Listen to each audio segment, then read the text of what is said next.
Morning all dear students. Class 9 की Hindi class में फिर से आपका स्वागत है। कल आप लोगों ने पढ़ा कबीरदास के दोहे साखी से कुछ दोहे, उसके आगे से आज चलते हैं। देखिए अगला दोहा है, कल हो गया था माया दीपक नर पतंग, भ्रम भ्रम इव पड़ंत, कहा कबीर गुर ज्ञान ते एक आध उपरंत। उससे आगे आज चलेंगे।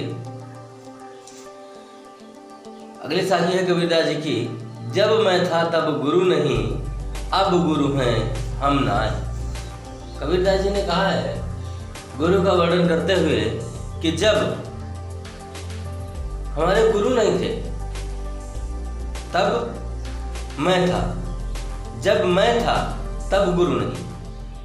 तात्पर्य कहने का मैं का अर्थ उन्होंने लगाया है अंधकार से, कि जब हमारे हृदय में अंधकार था अर्थात अभिमान था तब गुरु नहीं। जब हमें गुरु नहीं प्राप्त हुए थे तब हमारे हृदय में अंधकार था, लेकिन अब गुरु हैं हम नाए। और जब गुरु मुझे प्राप्त हो गए, मुझे ज्ञान मिल गया, तब वो समस्त अंधकार समाप्त हो गया। और आगे उन्होंने कहा है कि प्रेम गली अतिशा करी तामे दो न समाए। क्योंकि कबीरदास जी ने बताया है कि प्रेम गली अतिशा करी, जो प्रेम की गली होती है वो अत्यधिक संकुचित होती है, सकरी होती है। तामे दो न समाए, जिसमें एक साथ दो समाहित नहीं हो सकते।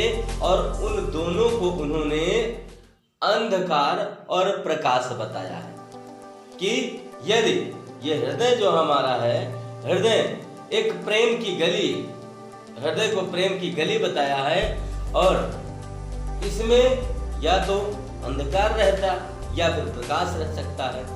तो पहले जब अंधकार था तो प्रकाश नहीं था, गुरु का ज्ञान नहीं था।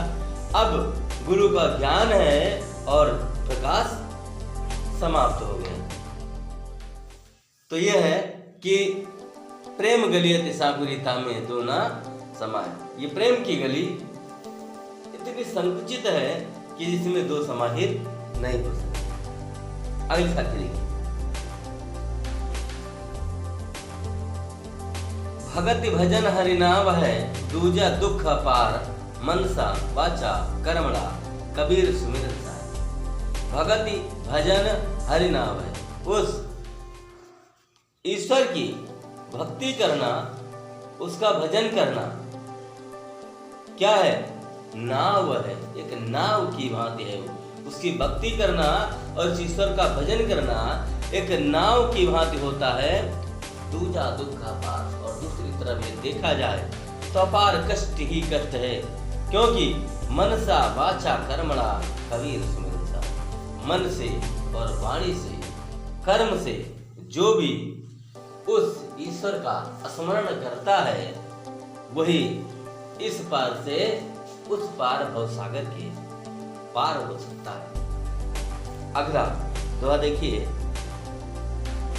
कबीर चित्त चमंकिया 34 लागी लाए, हरि सुमिरण हाथू घड़ा बेगे ले पूछाए। कबीरदास जी ने आगे का वर्णन और करते हुए कहा है, कबीर चित्त चमंकिया। कबीरदास जी कहते हैं कि यदि अपने चित्त को, मस्तिष्क को चमकाना चाहते हो तो 34 लागी लाए। ये जो चारों तरफ आग लगी हुई है, चारों तरफ जो आग लगी हुई है, इसको करना क्या है? हरि सुमिरण हाथों घड़ा। उस ईश्वर के स्मरण का घड़ा जो आपके हाथ में है, बेगे ले उठाए, उस घड़े से आप ये जो चारों तरफ आग लगी हुई है, इस आग को तत्काल ही बुझा लीजिए। आगे का देखें, आखियां छाई पड़ी पंथ निहार निहार, जी भरिया छाला पड़ा राम पुकार पुकार। अगली साखी में कबीरदास जी ने कहा है उस ईश्वर की भक्ति के बारे में कि उस ईश्वर की भक्ति करते करते जी बढ़िया छाला पड़ा।